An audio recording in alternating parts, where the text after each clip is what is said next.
इशारा किया है। तो इसलिए जुगों का ज्ञान सब भाई बहनों को जरूर होना चाहिए।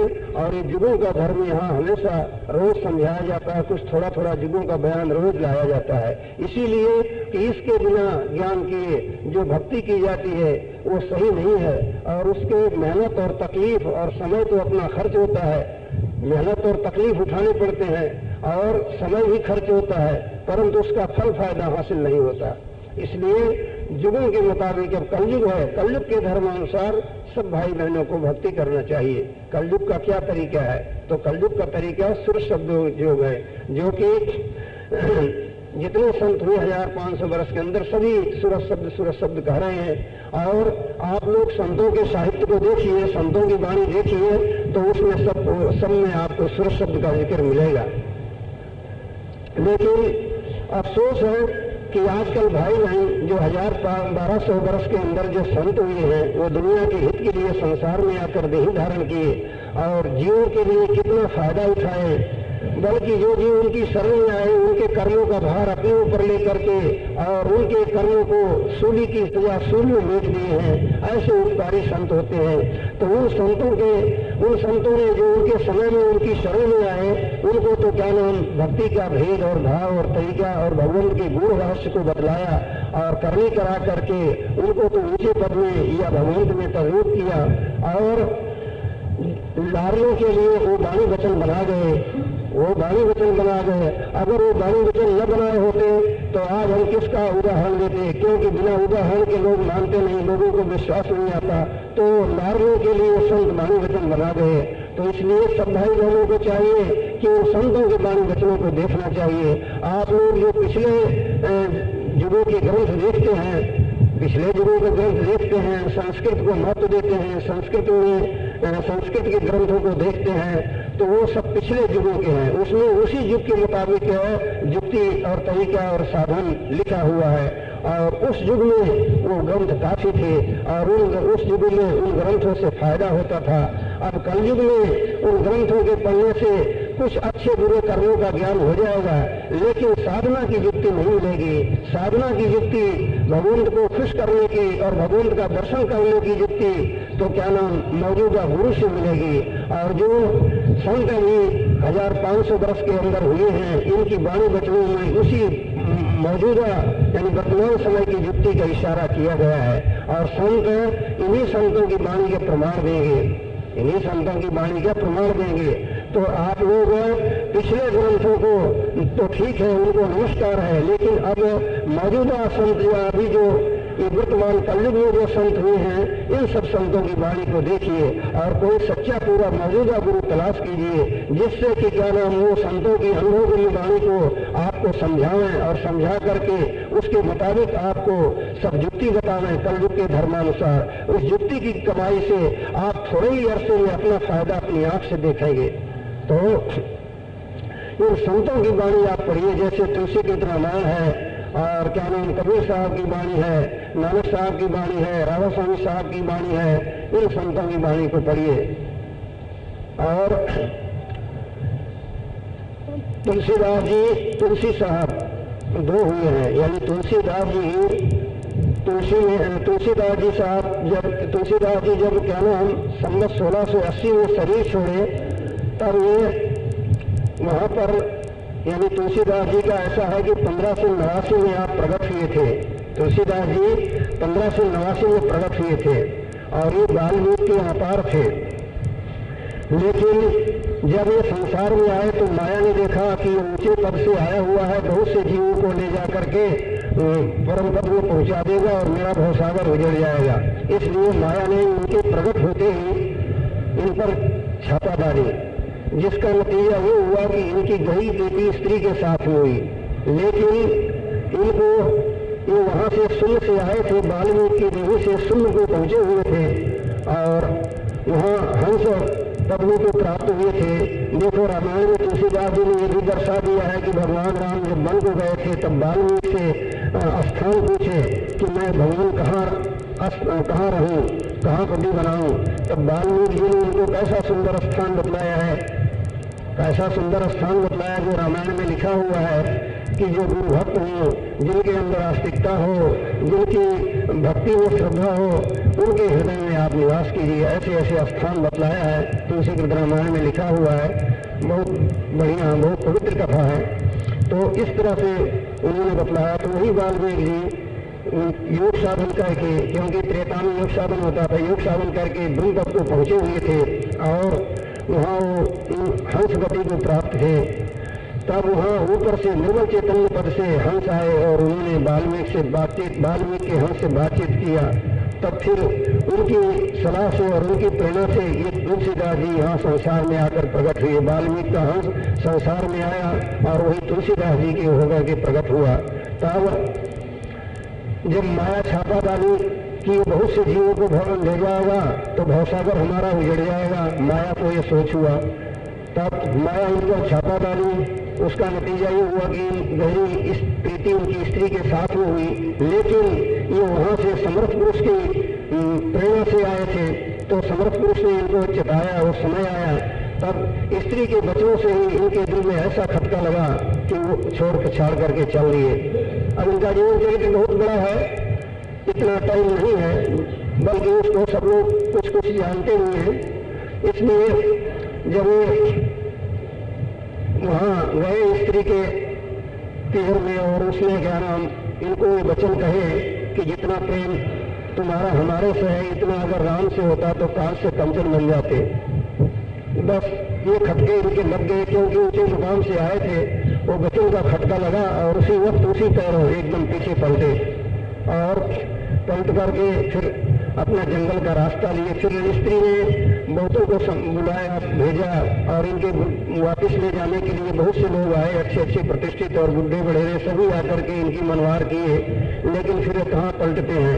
जैसा कि कबीर साहब ने कहा है कि संत सती और सूरमा ज्ञानी, और ने कहा कि संत सती और सूरमा ज्ञानी और गजदंत एते विकस बाहुरे जो जुजा ही अनंत। यानी संत और सती और सूरमा और ज्ञानी और हाथी का दांत, ये जब निकल गए तो फिर पीछे वापस नहीं पलटते, चाहे अनंत युग बीत जाए, ये भगवंत में ही जाकर के मिलते हैं। इसी कथन के अनुसार तुलसीदास जी फिर पीछे नहीं पलटे और फिर वो जा करके वो विरक्त विचरा करते थे। और रात्रि में, दिन में तो कोई संत मिल जाता था, उसके साथ साथ फिरते थे और रात्रि में जंगल में एकांत में जाकर किसी वृक्ष के नीचे बैठ करके प्रभु से प्रार्थना करते थे, रोते थे कि क्या प्रभु मेरा मनुष्य जीवन नहीं जाएगा। तब इस तरह से उनका नित्यनियम था। एक दिन रात्रि में क्या हुआ कि जिस समर्थ पुरुष ने इनको भेजा था उसकी दया हुई और एकदम अंदर बिजली से चमकी, जो कि जिसका भी प्रकाश बाहर भी हो गया। वो बिजली उनके अंदर चमकी थी परंतु उसका प्रकाश बाहर भी दिखाई दिया और अनाहत की गर्जना हुई और इनकी मन और सूरज सिमट करके उस जा करके सहस्र काल में पहुंचे। वहाँ वो समर्थ गुरु जो कि इनको भेजे थे वहाँ से ब्रह्मपद से, वो वहाँ मिले और मिल करके इनको कहे कि अरे तू यहाँ क्यों ठहरता है, तू तो इससे आगे से आया हुआ है। फिर इनकी सूरत वहाँ से उड़ी और सहस्र जल और त्रिपुटी को पार करके शून्य में पहुंची। वहाँ बतलाए कि क्या नाम देखो यहाँ से तुम गए थे। तुलसीदास जी ने इस बात को गुप्त रीति से अपनी रामायण में लिखा है, अपनी रामायण में लिखा है। और वो कौन सी कथा है, वो कथा भी आप लोगों को बतला देते हैं रामायण में, जो कि तुलसीदास जी ने ये लिखा है। कागभूषण का वर्णन बतलाया है। तो वो कागभूषण और कहीं नहीं, तुलसीदास जी खुद अपना अनुभव कहे हैं। वाल्मीकि जी, तुलसीदास जी, उन लोगों ने अपना अनुभव कहा है। तुलसीदास जी अभी हम आगे चल करके इसमें कहेंगे कि तुलसीदास जी को निर्मल चैतन्य पद का साक्षात्कार होने के बाद इन्होंने घट रामायण बनाया है। तो उस घट रामायण में तुलसीदास जी ने कह दिया है कि कागभूषण कपहु नहीं भयऊ तुलसी सूरत शैल तम कहू। यानी तुलसी की सूरत जो अपने शरीर के अंदर ब्रह्मांडों की शैल किया है, वो सब बातें तुलसीदास जी ने कहा है। तो वही मतलब रामायण में लिखे हैं कि भगवान राम क्रीड़ा कर रहे थे तो कागभूषण और शंकर जी दोनों थे वहाँ। तो भगवान इनको मालपुआ बताते, नजदीक जाते तो शुरू कर लेते इस तरह से कि इस तरह से तो कीड़ा जैसे किए इनके पीछे हो गए, और फिर दूसरी बार एक कीड़ा ऐसे किए कि भगवान हंसे, तो हंसते ही उनके मुख में चले गए राम के मुख में चले गए कागभूषण राम के मुख में चले गए। तब वहाँ क्या देखते हैं कि अनंत ब्रह्मांड देखते हैं, और प्रत्येक ब्रह्मांडों में 100 वर्ष रहे। उसमें लिखा है रामायण में कि भगवान राम हंसे तो राम के हंसते ही कागभूषण जी राम के मुख में चले गए, और मुख में जाकर के उनके ऊपर में क्या देखते हैं कि अनंत ब्रह्मांड देखते हैं, और प्रत्येक ब्रह्मांडों में कागभूषण जी 100 वर्ष रहे। और फिर वहाँ कागभूषण की कुटिया भी मिल गई, उनकी कुटिया भी मिली, तो अपनी कुटिया में भी काफी अर्थ रहे। और फिर भगवान हंसे तो हंसते ही उनके मुख से बाहर आ गए। तो क्या देखिए कि 2 घड़ी हुआ था। अब ये क्या है? ये तुलसीदास जी की अनुभव वाणी है। आप इसमें रामायण में लिखे हैं। अब इसमें जो लोग उस अनुभव से वाकिफ हैं वो ऐसी शंका करेंगे कि भाई मुख में एक मक्खी चली जाए तो उबाट हो जाता है और नहीं ठहर सकती, इतना बड़ा कावला राम के मुख में कैसे चला गया, वो शंका होती है। दूसरी वो कि अनंत ब्रह्मांड दिखाई दे और प्रत्येक ब्रह्मांडों में 100 वर्ष रहे, और कुछ समय अपनी कुटिया में थे और फिर बाहर आए तो 2 घड़ी हुआ था। ये क्या बात है? तो मतलब ये तुलसीदास जी अपना खुद का अनुभव कर रहे हैं। राम के मुख में जाने से क्या मतलब है? यानी ब्रह्मांड की चोटी पर, शून्य शिखर पर रणंकार शब्द गूंज रहा है। वही पारब्रह्म परमात्मा है, और वही रा शब्द है। उस रा शब्द से अर्ध मात्रा उठी है। रा शब्द की जो गुंजार हुई तो उसकी गुंजार से अर्ध मात्रा होकर के वो धारा नीचे उतरी और आकर के माया से मिल करके क्या नाम रूप धारण की। उसी को ओंकार कहते हैं। ओम में जैसे राम शब्द उच्चारण करो तो राम, रा पहले होता है और फिर सामनासिक बनता है। सामनासिक जो है वही अर्ध मात्रा है। वह अब जब आकर नीचे माया से मिली तो माया से मिलकर रूप धारण करी। यही ओंकार ब्रह्म है और यही प्रणव है। इसी को ब्रह्म की पहली शाखा कहते हैं। तो इस तरह से वह ओंकार शब्द गुजरा, वही ओंकार शब्द की धारा जो कि क्या नाम नीचे आकर के ओंकार से मिलकर के 3 कलाओं द्वारा त्रिलोकी की रचना करती है। उसी शब्द में जाकर के तुलसीदास जी की सूरत समाई। तो कागभूषण इसलिए कहा है कि जब तक जीव इस देही में रहता हुआ और इंद्रियों के पीछे है, इंद्रिय मुख वृत्ति है, इंद्रियों का भोग भोगता है, तब तक वो काग है। और जब गुरु की कृपा हुई और गुरु की शरण में जाकर के अंतर में सूरत धसी और सूरत धस करके चैतन्य धार शब्द को पकड़ी, चैतन्य धारा को शब्द को पकड़ करके और ब्रह्मांड में पहुंची, और ब्रह्मांड में सैर करते हुए ब्रह्मांड के शिखर पर अलंकार पद में जाकर पहुंची। यही राम के मुख में पहुंचना और उसके उदर विषय यानी मतलब उस धारा के अंदर प्रवेश करके और सारे ब्रह्मांडों की सैर करना। तो सारे ब्रह्मांडों में जो एक ब्रह्मांड में 100 वर्ष रहना, इससे मतलब क्या है कि हर एक जगह 100 वर्ष की उम्र मानी गई है।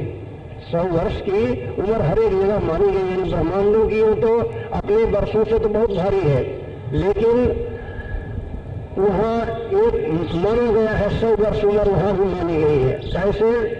जैसा कि जब हम थोड़ा वेदों का उपदेश सुनाते हैं, वेदों में ब्रह्मा विष्णु शिव के प्रति ऐसा लिखा है, इनकी उम्र बतलाई गई है कि यानी अब वो पैमाना हमें बतला रहे, इससे है भाई बहनों की समझ में आ जाएगा कि 100 वर्ष की उम्र मानी हुई है और ब्रह्मांडों की बहुत भारी उम्र है।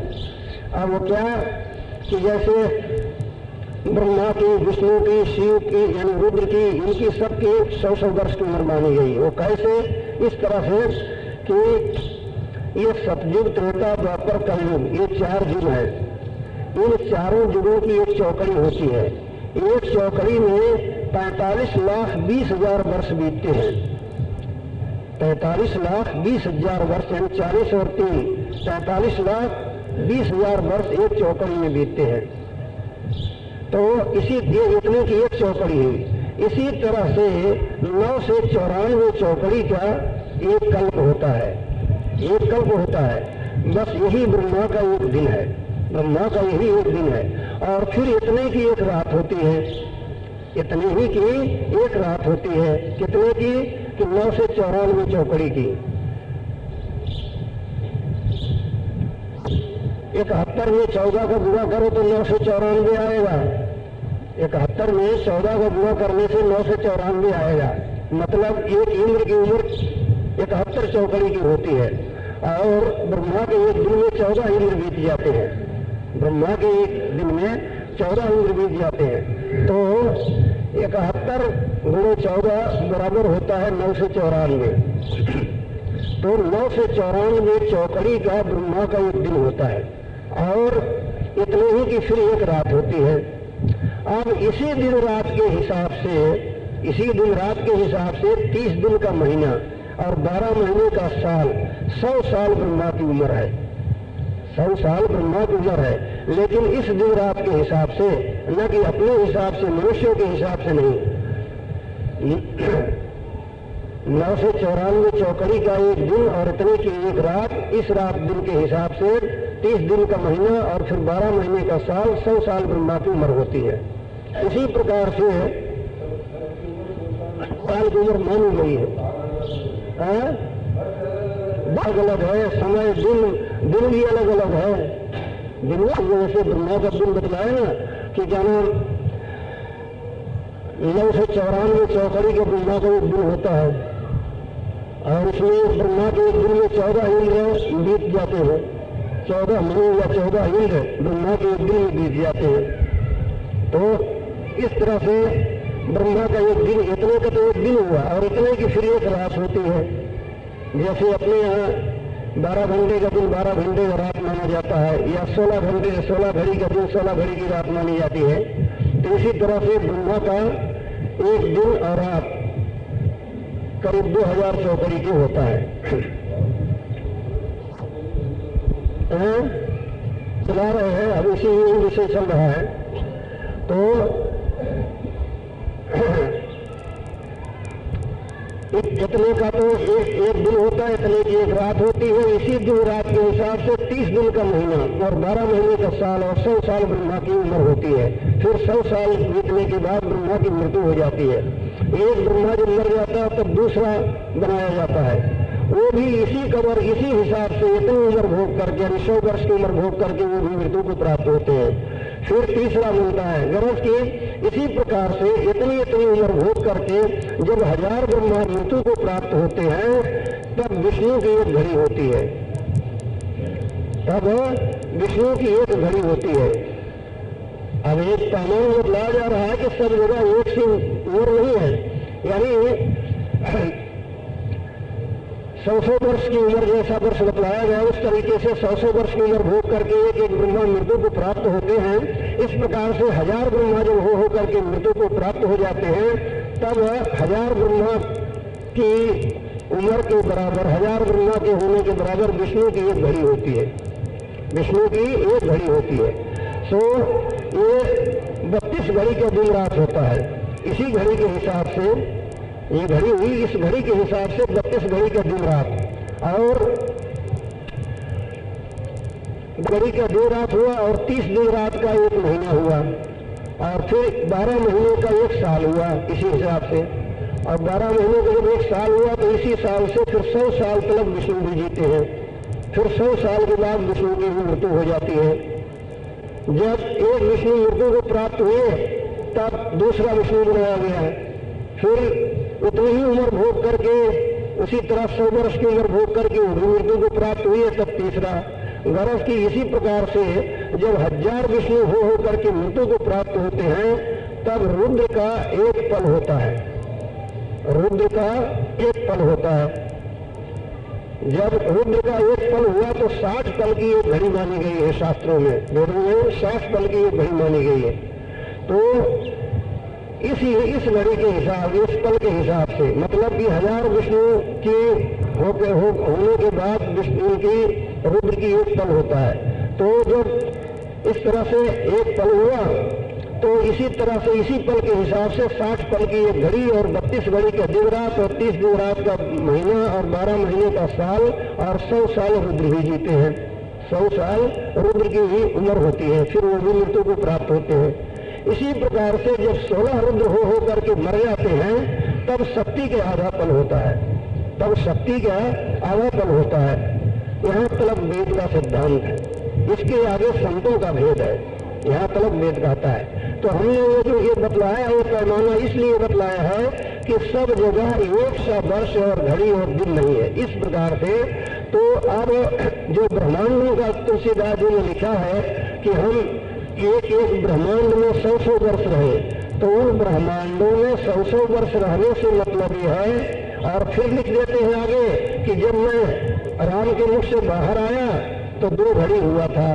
तो इसका मतलब ये है, ये भावार्थ ये है कि तुलसीदास जी जब ध्यान में बैठे तब ध्यान में बैठने पर जब अनाहतनाथ की गर्जना हुई और अनाहतनाथ को पकड़ करके उनकी सूरत जाकर सांस दल कौल में पहुंची, वहां से रनिंकार शब्द को पकड़ी, यही रनिंकार में प्रवेश करना, रनिंकार शब्द में प्रवेश करना यही राम के मुख में बैठना है। फिर रनिंकार शब्द में प्रवेश करके जब सूरत उसमें बैठी तब जा करके ओंकार ब्रह्म का दर्शन करती हुई और आगे चल करके शून्य में पहुंची।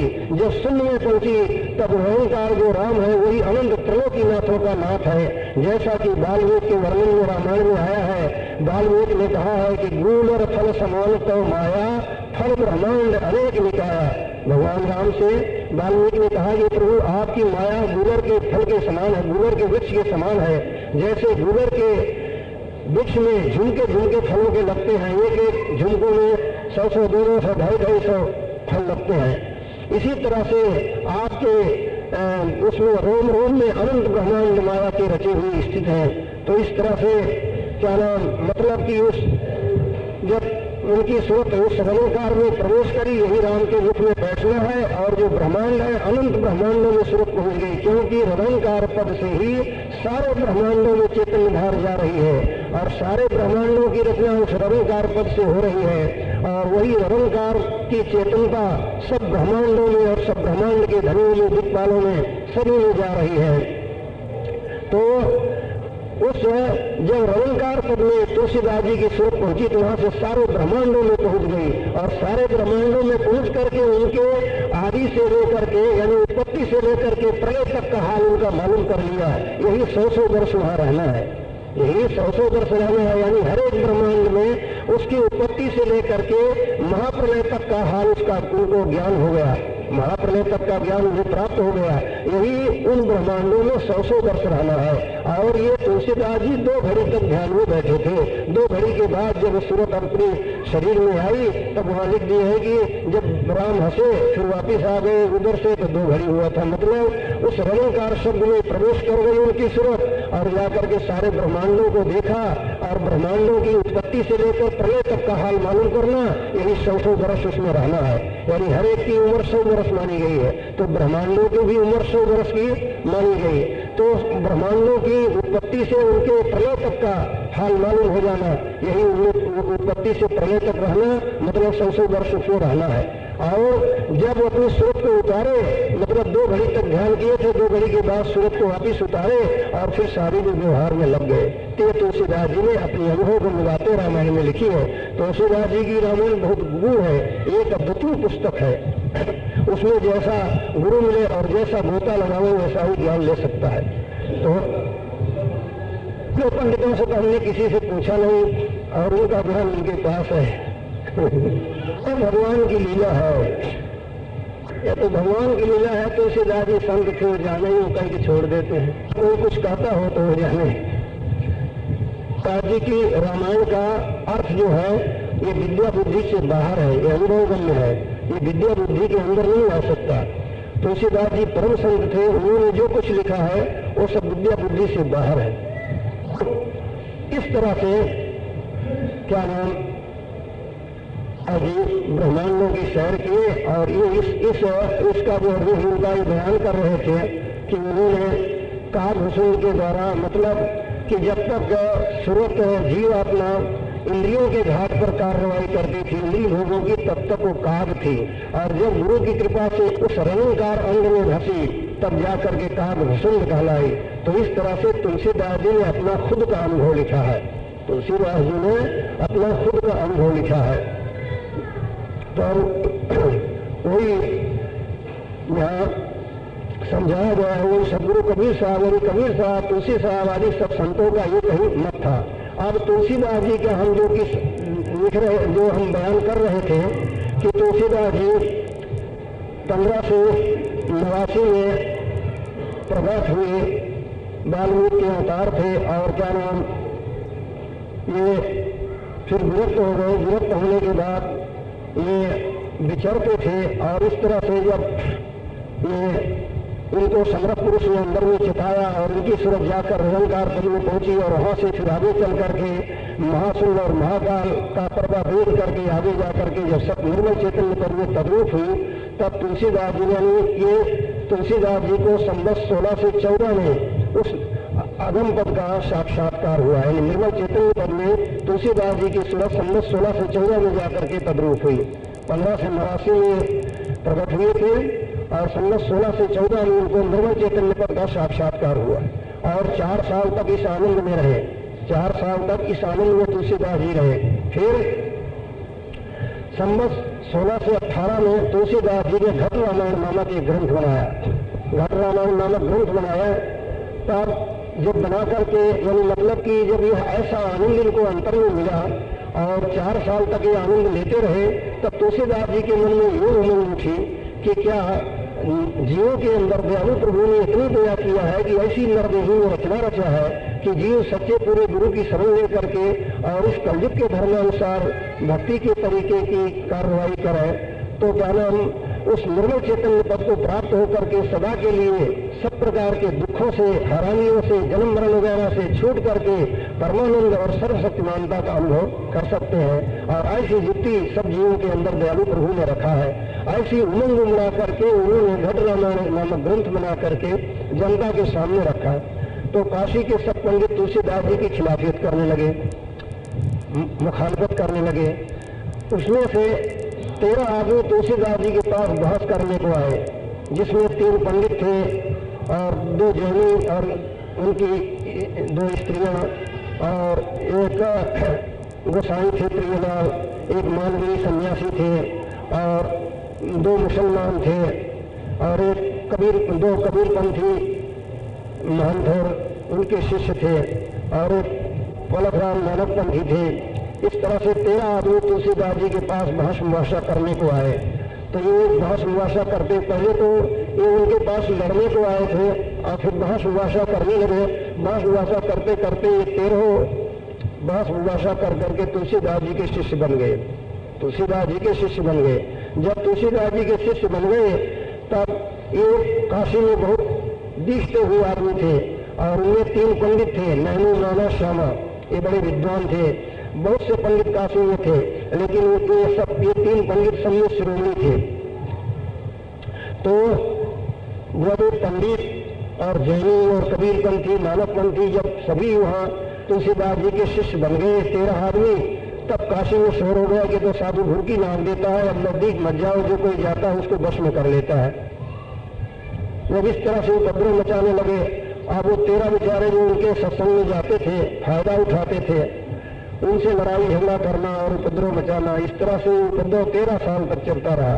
तब तुलसीदास जी ने सोचा कि हम तो इन मूर्खों को सच्चा और परम लाभ पहुंचाने के लिए आए, लेकिन वो बजाय फायदे के अपना नुकसान उठा रहे हैं। तब तुलसीदास जी ने उस घट रामायण को गुप्त करके उसकी जगह पर समयानुसार रामचरितमानस बनाया। इस रामचरितमानस में राम की ओट में तुलसीदास जी ने सारा सिद्धांत वर्णन किया है, सब जुगों का बयान कर दिया है और निर्मल चैतन्य पद की बातें इसमें सब दर्शा दिया है। ये रामचरितमानस जो है उसी घट रामायण को गुप्त रीति से इसमें बयान किया है, सब इसके अंदर तुलसीदास जी ने रख दिया है। और यह एक रामचरितमानस एक अद्वितीय पुस्तक है, इसकी जैसी दूसरी नहीं, क्योंकि इसमें जैसा गुरु मिले वैसा ही ज्ञान इसमें ले सकता है। तब ये रामचरितमानस बना करके जब सब जनता के सामने रखा, तो सारी जनता खुश हुई और कहने लगी कि तुलसीदास जी ठिकाने आ गए। तुलसीदास जी तो ठिकाने ही थे, लेकिन लोगों का मन ठिकाने नहीं था। तो इस तरह से तुलसीदास जी जब जीवों को फायदा पहुंचाते हुए और संवत 1680 में वरना और अस्सी नदी के संगम पर शरीर को त्याग करके अपना निज धाम में जा करके निर्मल चैतन्य पद में तद्रूप हुए, तब जो कि उन 13 को उन्होंने उपदेश दिया था उनका काम पूरा नहीं था, मतलब वो निर्मल चैतन्य पद में तद्रूप नहीं हुए थे। कुछ मंजिल तो उन्होंने तय कर लिया था, काफी मंडलों की शहर उनकी सूरत करती थी, लेकिन एक जन्म में हर एक जाकर के निर्मल चैतन्य पद में तद्रूप नहीं होता, उसको 2, 3, 4 जन्म अपनी लगन के अनुसार धारण करना पड़ता है। तो इसलिए तुलसीदास जी के वो शिष्य जो थे उन शिष्यों का काम पूरा नहीं बना था। तब तुलसीदास जी निर्मल चैतन्य पद से मौज उड़ा करके और उस अंतर ध्यान होने के 140 वर्ष पीछे, वही संवत 1680 में तो शरीर छोड़े थे और उसके 140 वर्ष पीछे तो 1820 होगा शायद, 1820 में 1820 विक्रमी में ये जा करके राजा पूना के यहाँ प्रकट हुए। राजा पूना के यहाँ प्रकट हुए, राजा पूना के यहाँ प्रकट हुए। वहाँ इनका नाम था श्यामराव पेशवा। ये बाजीराव पेशवा के बड़े भाई थे, इनका नाम श्यामराव पेशवा था। उनके पिता छोटे ही पन से ज्ञान और भक्ति की बहुत ऊंची ऊंची बातें करते थे। इनके पिता को संदेह हुआ कि कहीं बड़ा होने पर ये बैराग न ले गए। इस संदेह को मिटाने के लिए उन्होंने छोटेपन में इनकी शादी कर दिया, लेकिन शादी होने पर, बड़े होने पर भी ये अपने ब्रह्मचर्य में पक्के रहे और स्त्री से अलग रहे। तो काफी बड़े हो गए, यानी राज का संभालने काबिल हो गए, तब उनके पिता ने इनको राज्य करने की जिक्र उनसे किया। तब उन्होंने अपने पिता से भक्ति और ज्ञान की बातें किया। इनके पिता निरुत्तर हो गए, लेकिन फिर भी वो इनको राज्य करने का मुहूर्त निकलवा करके और सब तैयारी करते रहे। नतीजा ये हुआ कि जब तुलसीदास जी ने इन्होंने देखा है श्यामराव ने कि कल राज्य होगा, तो आज ही ये पिता से आज्ञा लेकर के हवाखोरी के लिए बाहर जाने के लिए तैयार हुए।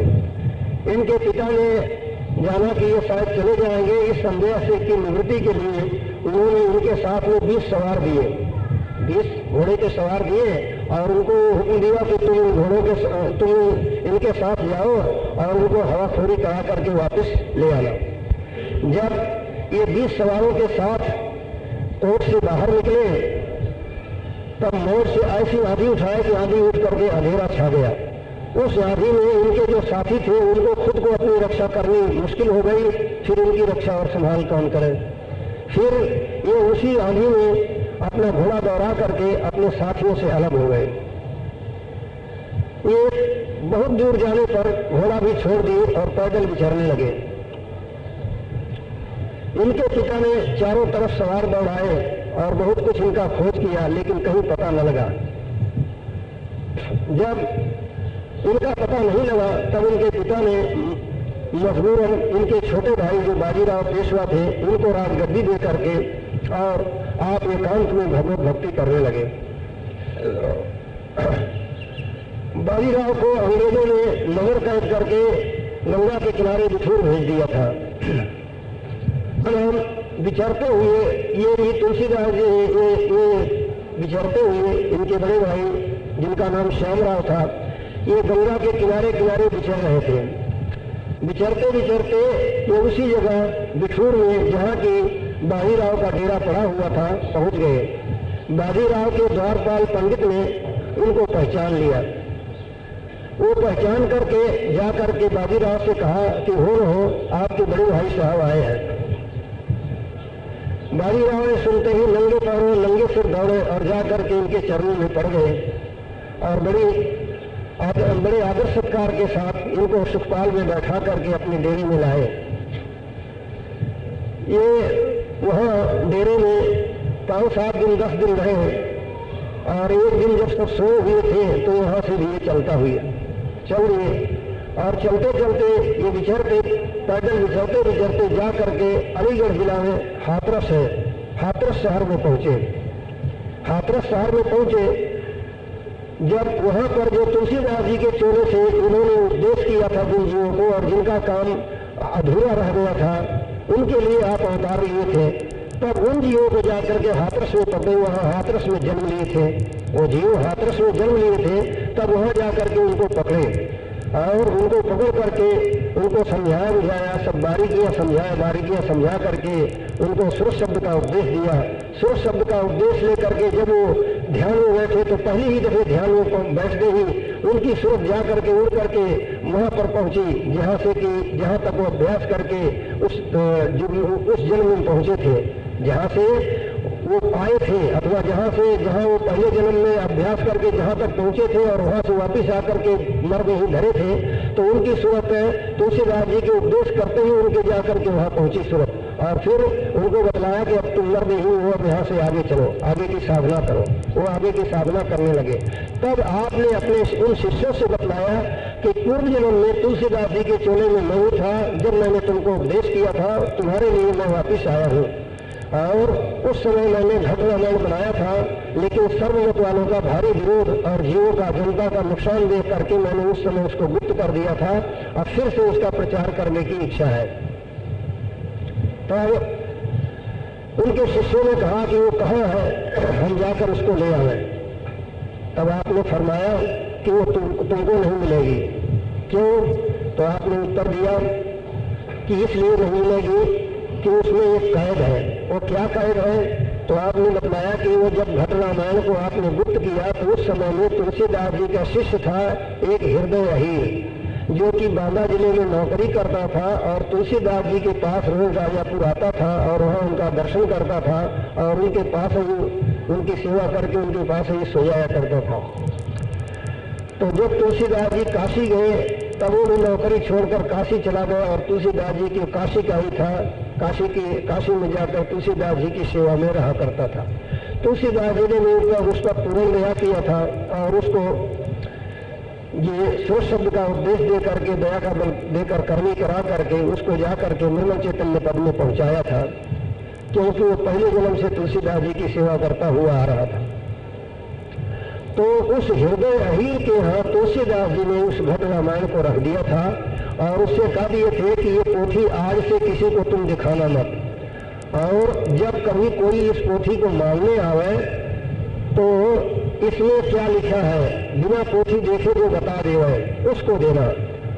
और ये बात तुम जब शरीर छोड़ना तो तुम्हारे लड़के से कह देना कि ये पोथी किसी को देवे नहीं। जो कोई मांगने आवे तो उससे पूछे कि उसमें क्या लिखा है, बिना पोथी देखे जो बता देवे उसको देवे। तुम तुम्हारे लड़के से कह देना और तुम्हारा लड़का जब शरीर छोड़ने लगे तो अपने लड़के से कह देगा। इसी तरह पीढ़ी दर पीढ़ी चारण देते जाना। ये तुलसीदास जी कह करके अपने शिष्य हृदयहीन को घट रामायण दिए थे। तो तुलसीदास जी ने जब ये बात अपने शिष्यों से कहा हाथरस में, तब उनके शिष्य फिर चुप रह गए। और तुलसीदास जी आप स्वयं आप जब ये इस तरह से उन्होंने बतलाया तब उनके शिष्यों को अचरज हुआ और फिर आप स्वयं काशी पधारे और वहाँ उनका हृदयहीन का पोता परपोता था, उससे जाकर कहे कि भाई तुम्हारे दादा परदादा हृदयहीन थे, उनको हमने एक पोथी दिया था घट रामायण नाम की, सो हमें दे दो। तब उनके लड़के ने कहा कि महाराज आप उनको पोथी देने कब गए? हमारे दादा परदादा हृदयहीन को तो बहुत वर्ष बीत गया, आप उनको पोथी देने कब गए? जब हंस दिया बोले हाँ ये बात तुम्हारी सत्य है, लेकिन उन्होंने कुछ और कहा है। बोले हाँ क्या कहा है? बोले ये कहे हैं कि जो उसमें लिखा है वो बिना देखे जो बता देवे उसको देना। तब आपने कहा कि बस यही बात रखो, तुम लेकर पोथी दूर खड़े हो जाओ, हम बता देंगे उसमें जो लिखा है। तब वो पोथी लाया और लेकर के दूर खड़ा हो गया। आप सब बता दिए कि पहले इसका वर्णन है, इसका वर्णन है, इसका वर्णन, सारे शीर्षक उसने का बतला दिया। जब वो आप पोथी आपको दिया और आपके चरणों में पड़ा, फिर आपने उसके सिर पर हाथ रख करके उसे भी सतमार्ग का उपदेश दिया। उपदेश दे करके और पोथी ला करके अपने शिष्यों को हाथरस में बतलाया। तब इनके शिष्यों ने इनको तुलसी साहब के नाम से मशहूर किया। इनका नाम था श्यामराव पेशवा, बाबूराव पेशवा के बड़े भाई थे, और उनके शिष्यों ने फिर इनको तुलसी साहब के नाम से मशहूर किया। और राधा स्वामी साहब जो आगरे में हुए हैं वो उन्हीं के शिष्य थे। इन्हीं राधा स्वामी साहब तुलसी साहब के शिष्य थे। और वो हाथरस में इनकी समाधि मौजूद है, इनकी समाधि बनी हुई है। जहाँ आप विराजते थे और जहाँ आप समाधि लिए हैं वो हाथरस में मौजूद है। तो फिर उस चोले से, तुलसी साहब के चोले से फिर आपने फिर घट रामायण का प्रचार किया और अब वह Ghat Ramayan Belvedere press Allahabad में छपी हुई है। तुलसीदास जी ने इस रामचरितमानस को बनाया और पहले घट रामायण बनाया था। तुलसीदास जी का यह रामचरितमानस जो है अनुभवगम्य ग्रंथ है। तो वही सदगुरु कबीर साहब ने इस शब्द में दर्शाया है कि भाई मूल भेद कुछ और है। ये जो पिछले युगों की कार्रवाई सब करते हो वो इस युग में वो फायदा, उससे फायदा नहीं उठा सकते। उसका जो फल और फायदा है वो भी उस पिछले युग में जिस समय की गुरुओं ने जारी फरमाया था उस समय करने से उसका फल और फायदा हासिल होता था। अब कलयुग है, कलयुग में सिर्फ सदयोग का साधन करके हर एक भाई बहन फायदा उठा सकते हैं और उन युगों से ज्यादा लाभ उठा सकते हैं। यानी परमार्थ की सच्ची और पूरी कार्रवाई या पूरा फायदा इस साधना से, जिसको कि सूरज सदयोग कहते हैं, सब भाई बहन गृहस्थ आश्रम में रहते हुए फायदा उठा सकते हैं। सदगुरु कबीर साहब ने मूल भेद का इशारा किया है और उसी मूल भेद का इशारा 4-5 दिन से यहाँ सत्संग में सब भाई बहनों के सामने किया जा रहा है और उसका साधन जो है, इस कलयुग का धर्म, वो भी बयान किया जा रहा है। तो भाई बहन इस बारीकियों को समझ करके और इसके लिए अब कमर बांध कर तैयार हो जाए, क्यों कि बहुत भारी सुख का या बहुत भारी सुनौला अवसर, सुखदायक लाभदायक अवसर सब भाई बहनों को प्राप्त है कि कलयुग और इसमें मर्दे ही मिली है। तो इस समय पिछले दिनों से बढ़ करके फायदा सब भाई बहन उठा सकते हैं और ऐसे समय को पा करके चूकना नहीं चाहिए।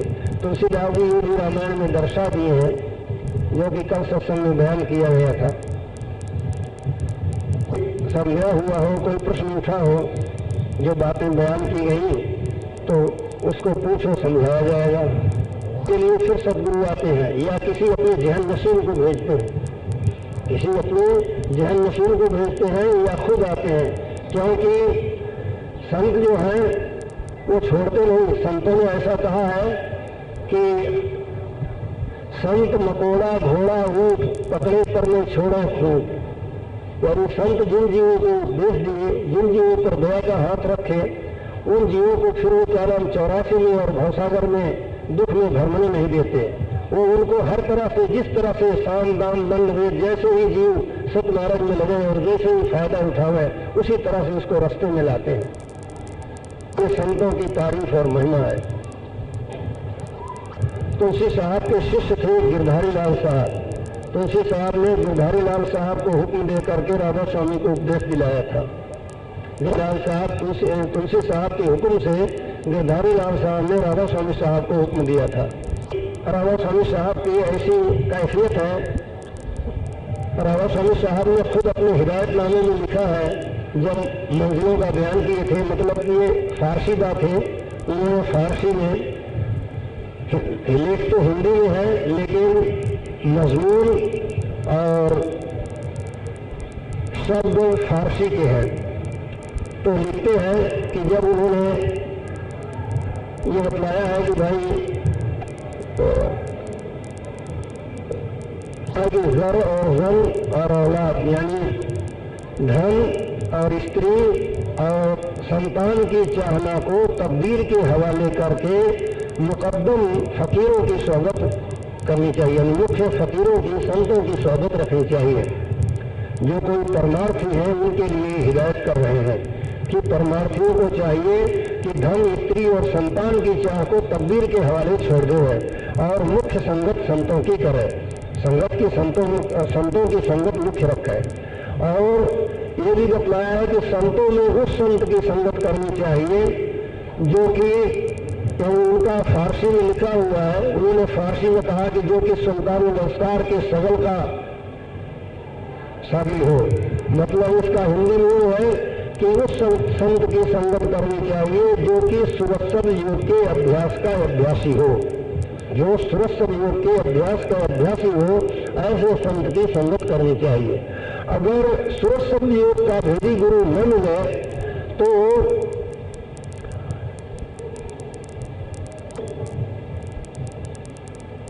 दृष्टि का साधन करने वाला हो उसकी संगत कर ले।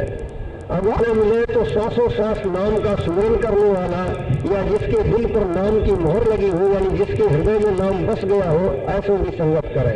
इससे भी कुछ थोड़ी बहुत सफाई होगी, लेकिन सूरज की चढ़ाई का जो फायदा है वो तो सूरज सब योग अभ्यासी से, सूरज सब योग के अभ्यासी संत मिलेंगे, उन्हीं से फायदा होगा। इसलिए मुख्य संगत और पूर्ण लाभ की संगत सूरज शब्द अभ्यासी की होनी चाहिए। तो ऐसे संत मिल जाए सूरज शब्द योग के अभ्यासी, तब उनसे सूरज शब्द योग का उपदेश लेकर के और उनकी संगति लेकर के, उनकी दया का बल लेकर के तुम इस अभ्यास को करो। और इस अभ्यास को रोज 3-4 घंटा, यानी 3-4 घंटा मतलब कि 3-4 दफे, अगर जितना ज्यादा देर तक तुमसे नहीं बैठा जाए, अगर एकदम से तुम 2-3 घंटा बैठ जाओगे तो तुम्हारा मन भागने लग जाएगा। इसलिए क्या करो कि जब फुर्सत मिले तो आधा घंटा, पौन घंटा, आधा घंटा, पौन घंटा बैठो, लेकिन 3 दफे 4 दफे रात और दिन में 3 दफे 4 दफे 5 दफे 6 दफे जैसी फुर्सत मिले, जैसी आधा घंटा, पौन घंटा इस अभ्यास को करो। और तुम्हारा मन भरम और चिंताएं उठावे तो गुरु से जाकर के प्रार्थना करो, गुरु से अर्ज करो, गुरु फिर उसकी युक्ति बताएंगे। और गुरु की देख रेख से और तुम अपनी मेहनत से फिर इस अभ्यास में तरक्की करोगे। जब इस अभ्यास में तुम तरक्की करोगे तो तुम्हारे सूरत पहले दिमाग के मुकाम पर पहुंचेगी, दिमाग के बिंदु पर। दिमाग के बिंदु पर मन और सूरज जब सिमट करके पहुंचेंगे, फिर वहां से वो शब्द की डोरी पकड़ करके सहस्रदल कमल में पहुंचेंगे। सहस्रदल कमल जो है यही क्या नाम 14 लोक बैराग का रखने वाला है, और यहाँ त्रिलोकीनाथ का दर्शन पाओगे। और फिर तुम्हारे सूरज को गुरु फिर आगे चलाएंगे, फिर आगे का शब्द पकड़ करके तुम्हारे सूरज सहस्रदल ओंकार पद में यानी त्रिकुटी में पहुंचेगी, जिसको कि वेदों में महाआकाश भी कहा गया है, इसी को त्रिकुटी भी कहते हैं। वहां पहुंच करके ओंकार ब्रह्म का दर्शन करेगी और फिर वहां से आगे शून्य में पहुंचेगी, जिसको कि मानसरोवर कहते हैं और इसी को ब्रह्म सागर भी कहते हैं। और यही से तो यहाँ पहुंचेगी तुम्हारी सूरत, और यहाँ पहुंच करके रवंकार पुरुष का निर्गुण निरंजन का या निर्गुण राम का दर्शन करेंगे। इस बयान को करते हुए राधा स्वामी साहब फरमाते हैं कि इस फकीर की रूह ने भी यहाँ मुद्दत कसीर कलाम की थी। मतलब इसका ये होता है, जो कहते हैं इस शून्य का वर्णन करते हुए कहते हैं कि इस साधु की सूरत भी यहाँ काफी अरसे तक, मान अरसे तक यहाँ ठहरी थी और फिर गुरु की मदद से आगे चली, गुरु की मदद से आगे चली। और फिर आगे का बयान मंडलों का उन्होंने लिखा है, तो सब मंडलों का बयान आगे फरमाते हैं कि वहां से फिर आगे चली तो महाशून्य का पर्दा देखना मुश्किल हो गया, फिर बिरह उठा, फिर बिरह से गुरु प्रकट हुए, गुरु प्रकट होकर के महाशून्य जो महाकाल और महामाया का मैदान है उसको पार किया, उसको पार करके फिर उनकी सूरत सत्य देश में पहुंची, वहां सत्य पुरुष सदगुरु का दर्शन किया और आगे अलख अगम के पार यानी आदि धाम को पार करके जा करके आदि धाम सदगुरु में पहुंची, जो जा करके निज सदगुरु में या परम गुरु में, जिसको अनामी पुरुष कहते हैं, उसका दर्शन किया और दर्शन करके उसी में तद्रूप हो गई। वही सत्य पद और निर्मल चैतन्य पद है। इस तरह से राधा स्वामी साहब ने बयान किया है। इनका नाम था श्री दयाल सिंह साहब और इन्होंने इस तरह से अभ्यास करके तुलसी साहब की शरण में जा करके और सूरज शब्द का उपदेश लेकर के, ये भी शून्य से आए हुए थे और अभ्यास करके इनकी सूरज शून्य में पहुंची और तुलसी साहब की दया और मदद से ये महाशून्य का पर्दा भेद करके और सतपद में सतलोक में पहुंच करके और उसके सतपद के परे अनामी पद में जा करके तद्रूप हुए। तो इस तरह से राधा स्वामी साहब ने फिर सदगुरु पद का उपदेश किया, जैसा कि उनकी वाणी में है। वो कहते हैं कि सतगुरु का नाम पुकारो, सतगुरु को हीरे धारो, सतगुरु का करो भरोसा, फिर करो न कुछ अफसोसा, सतगुरु गति अब सुन लो से, कहीं जात न रंचक मुंह से। यानी सतगुरु की गति मेरे से कहो सुनो तो क्या वो जरा भी तिनका भी उसका बयान मेरे मुंह से नहीं हो सकता। तो इस कदर सतगुरु की गति हमें अपार उन्होंने बतलाया है। इनके गुरुमुख शिष्य है राय शालिग्राम साहब, जो कि हुजूर महाराज के नाम से मशहूर थे। वो 7 गुरु की पदवी को प्राप्त हुए थे, यानी वो शून्य तक उनकी रसाई थी। उन्होंने उस मंडल के धनी की मर्यादा रखने के लिए राधा स्वामी साहब की उनकी गुरु भक्ति बड़ी जोरदार थी। इन्होंने साहब जो परम संत थे उनको प्रसन्न करके भक्ति करके उनसे ये इजाजत ले लिया कि आगे जीव ऐसे नहीं होंगे जो कि सत्पद और सदगुरु भक्ति करें। ज्यादातर इसमें विद्या बुद्धि के लोग आगे चल करके बहुत शामिल होंगे और गुरुवाई की तरफ सब झुक जाएंगे, फिर जीवों का नुकसान होगा। इसलिए आप राधा स्वामी नाम चलाने दीजिए। तब राधा स्वामी तब उन्होंने शिवराज सिंह साहब ने मंजूर फरमाया और इन्होंने फिर शालिग्राम साहब ने राधा स्वामी नाम चला दिया। और ये जिज्ञासुओं को ये तर्जुमा कर दिया कि शिवराज सिंह साहब जो थे उनकी धर्म पत्नी का नाम था नारायणी देवी, और उन्होंने नारायणी का तर्जुमा किया राधा, क्योंकि जैसे नारायण शब्द दोनों में आया है तो नारायण से मतलब क्या है? संस्कृत में कहते हैं नार के माने होता है जल, आयन माने घर। तो जल में है जिसका घर वो है नारायण। तो जल में किसका घर है? ओंकार का। यानी शून्य जो है जिसका हमने बयान किया कि शून्य, तो वो शून्य कोई ऐसा आकाश नहीं है जैसे कि विद्वान लोग समझ जाते हैं कि शून्य माने आकाश। तो ये शून्य नहीं कि शून्य माने आकाश हुआ कुछ नहीं, मतलब कि वो शून्य जो है वहाँ श्वेत प्रकाश है। जैसे जल का रंग होता है सफेद, इसी तरह से उसका श्वेत प्रकाश है। और वहां पहुंच करके चैतन्य जीवात्मा 5 तत्व 25 प्रकृति 3 गुणों से शून्य हो जाती है। इसलिए संतों ने महात्माओं ने उसको शून्य कहा है। मतलब 5 तत्व 25 प्रकृति 3 गुण और अंतःकरण और 10 इंद्रियां वगैरह से शून्य हो जाती, मतलब इनकी किसी की गम वहां नहीं है। और वहां श्वेत प्रकाश है जल के रंग का। बल्कि कबीर साहब ने अपनी वाणी वचनों में उसी को जलवंगी कह करके बयान किया है। तो इसलिए संतों ने उसे शून्य कहा है। तो उस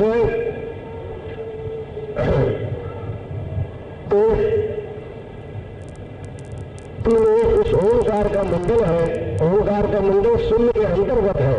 तो शून्य के जो जल के रंग का है उसको नार कहा, और उसमें आयन माने घर किसका है? तो ओंकार का। इसीलिए ओंकार का ही नाम नारायण है। ओंकार खान है, इसलिए वेदों में नारायण नाम की महिमा बहुत ज्यादा की गई है। और इन्होंने जो राय शालिग्राम साहब यानी हुजूर महाराज ने जो कि राधा स्वामी नाम जाहिर किया, तो इसलिए कि शून्य का श्वेत प्रकाश है जल के रंग का, तो उनका नाम नारायणी देवी था, तो नारायणी से राधा रखा। नार माने वही शून्य जल के रंग का, और आयनी के माने आयन आयनी यानी घर और घरानी, यानी घर और घर की धिरानी। तो उस शून्य की धिरानी कौन है? वही रवंकार सूरत, जो 10वें द्वार पर यानी शून्य शिखर पर जो रवंकार सूरत गाज रही है, वही उसकी धिरानी है शून्य की, और वही शून्य के रवंकार शब्द को धारण करती है। इसीलिए उन्होंने नारायणी से राधा तर्जुमा किया, राधा। और ये स्वामी जी महाराज ये थे, यानी राधा रवंकार सूरत जो है वो सत्यलोक से आई हुई, सत्यपद से।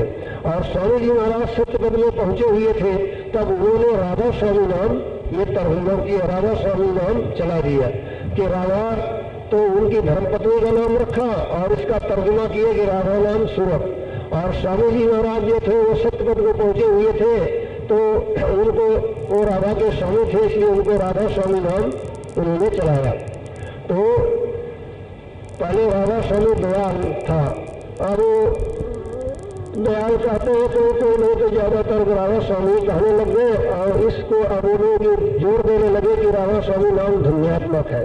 लेकिन राधा स्वामी साहब ने बड़ी पोथी सार वचन में इसका सिफत कर दिया है, राधा स्वामी नाम की सिफत कर दिया है। और सदगुरु नाम के लिए उन्होंने सदगुरु भक्ति के वर्णन में उसी पोथी में दोनों का वर्णन किए हैं।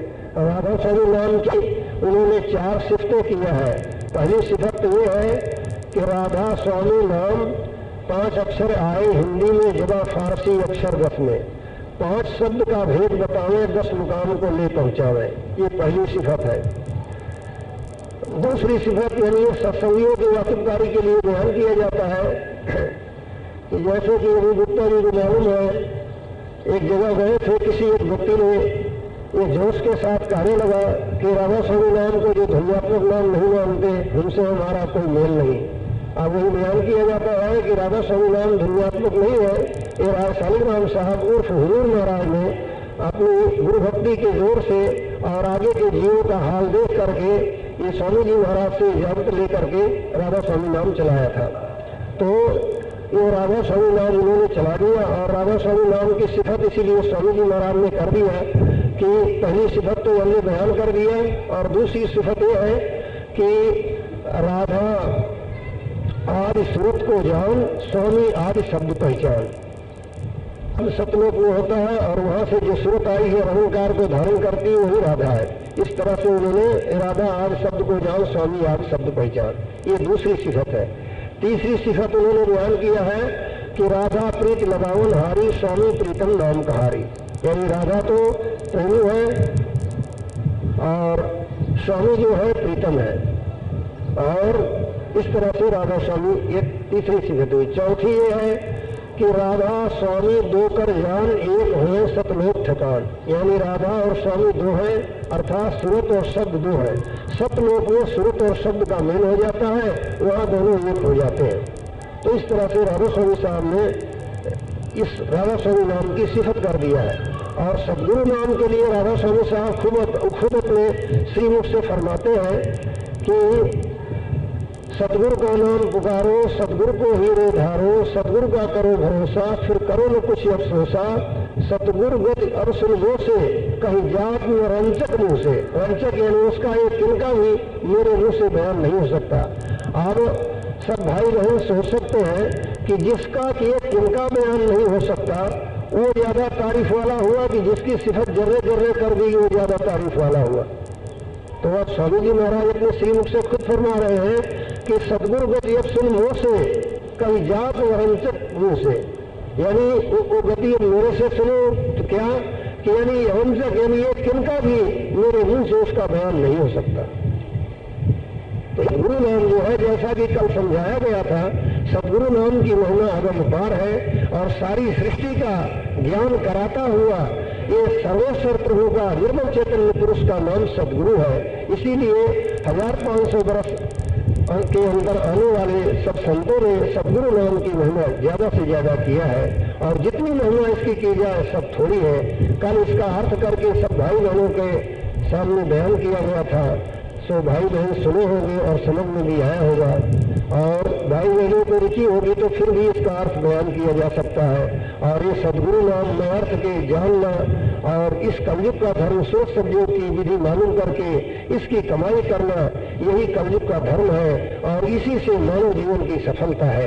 वरना और दूसरे काम कितने भी किए जाए तो उसमें मानव जीवन की सफलता नहीं है।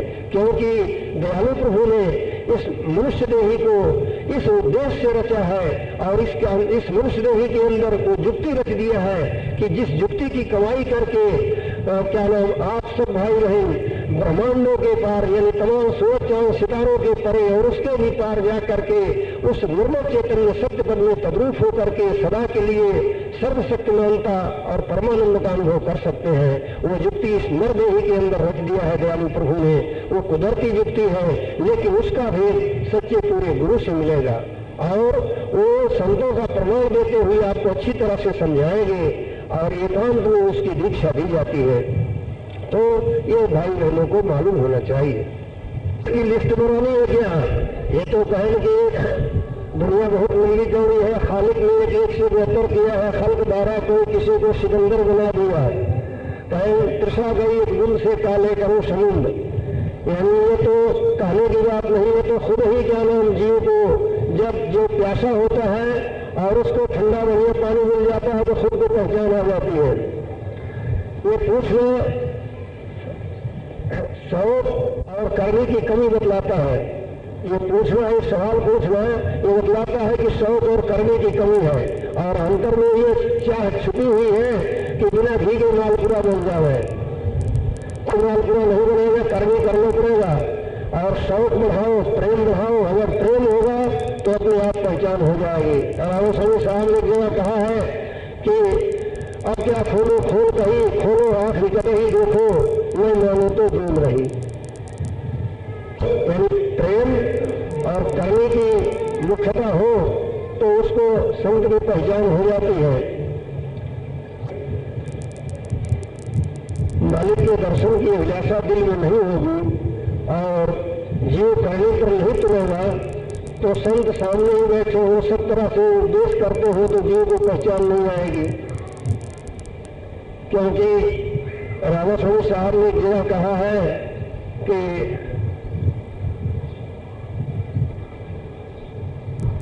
तो फारसी में शब्द है, उसका माने हिंदी में ये होता है कि उन्होंने कहा है कि दीवा का आशिक पतंगा होता है, मक्खी को दीवा का इश्क नहीं होता। मक्खी को दीवा का इश्क नहीं होता। तो मतलब जिन जीवों के अंदर ये ख्याल है कि भगवंत कोई, परमात्मा कोई है और वो कैसा है, उसका दर्शन हमें कैसे हुए, क्या ऋषि मुनियों ने, संतों महात्माओं ने सब अपने अपनी वाणी में बयान किया है, उसकी महिमा किया है, कभी हम भी उसका दर्शन करेंगे, ये ख्याल उठ करके और उनकी छाती भर आती है और उनकी नींद उड़ जाती है। ऐसों को संतों की पहचान होती है। या कुछ थोड़ा बहुत जिसके अंदर ऐसा अंकुर उदय हो गया है, दर्शन का आस्तिकता जगी है और कुछ वो आस्तिकता आगे बढ़ रही है तो उनको भी थोड़ी बहुत पहचान आ सकती है। वरना ये पूछने का काम नहीं है। पूछने से तो बस यही कि जो सूरज सदयोग का उपदेश करते हो और सारा आदि अनादि का भेद बतलाते हो, सब्जियों का हाल बतलाते हो, उनसे उपदेश लेकर के शब्द की कमाई करो। जब कुछ कर भी करोगे तो अपने आप पहचान आएगी। और हिदायत नामे में भी रामा स्वामी साहब ने यही कहा है, सुना शौक की कमी बतलाता है। घड़ी गुण छोटे हैं और उनके जो है उनके तो न मालूम कितनी बार ये अब बतला दिए ना कि सतयुग त्रेता द्वापर कलयुग, ये चारों युगों की एक चौकड़ी होती है। तो ये 9 से 94 चौकड़ी का तो ब्रह्मा का एक दिन होता है, फिर वह मनुष्यों का कहाँ गिनती रही, मनुष्यों की गिनती नहीं रही। सतयुग तो उनके एक दिन में सतयुग 9 से 94 बार बीत जाता है। उनके लिए सतयुग वगैरह नहीं है। सतयुग तो सतयुग त्रेता द्वापर तो ब्रह्मा के एक दिन में हजारों बार बीत जाता है, हजारों बार बीत जाता है। सतयुग त्रेता कलयुग का उन पर असर कुछ नहीं पड़ता, उन पर असर कुछ नहीं पड़ता। तो पूछने का मतलब कुछ और है लेकिन तो उसका इजहार नहीं कर सकते हो।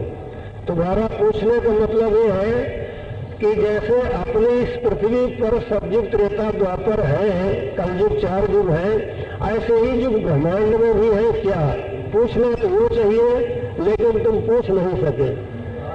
अब इसका उत्तर ये है कि हाँ, ब्रह्मांड में भी युग है, ब्रह्मांड में युग है। ब्रह्मांडी युगों को क्या कहते हैं? जैसे अपने यहाँ 4 युग है मनुष्यों के लिए, इसी तरह से ब्रह्मांड में भी 4 युग है। वो 4 युग कौन है? वो 4 युग है कमोद, कंकवत, दीर्घमाल और बलभद्र। ये 4 युग ब्रह्मांड के हैं, उनसे उन लोगों का हिसाब रहता है। ये सतयुग त्रेता से नहीं रहता। तुम्हारा पूछने का आशा ये था लेकिन उसका इजहार तुम नहीं कर सके। ब्रह्मांड में 4 युग है, कमोद, कंकवत, दीर्घमाल और बलभद्र। ये 4 युग ब्रह्मांड के हैं। गणना से तुम्हें क्या करना है? तुम तो अपने फायदे की बात सोचो। वहां की गणना से तुमको गुरुवाई करना है क्या है? और फिर गुरुवाई में भी इसकी जरूरत नहीं है।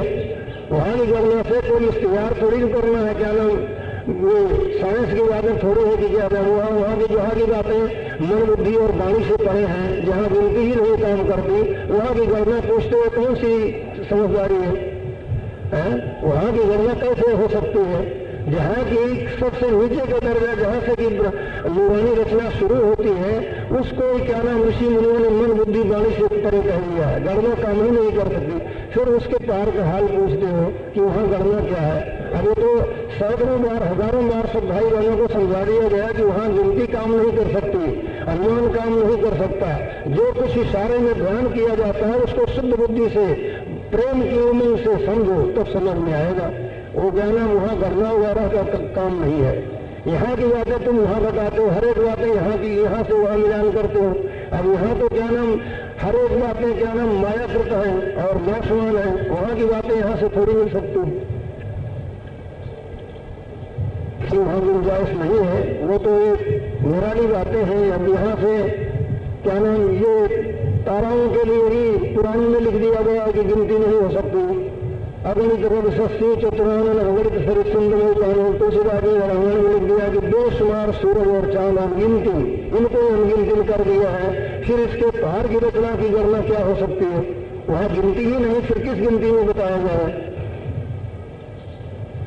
इससे अपने सब भाई बहनों को कोई फायदा नहीं है, कोई फायदे की बात नहीं है। कोई फायदे की बात पूछना चाहिए जिससे कि मन बस में आवे, मन को फिर होए, कोई फायदे की बात हो पूछनी चाहिए। इसमें क्या फायदा?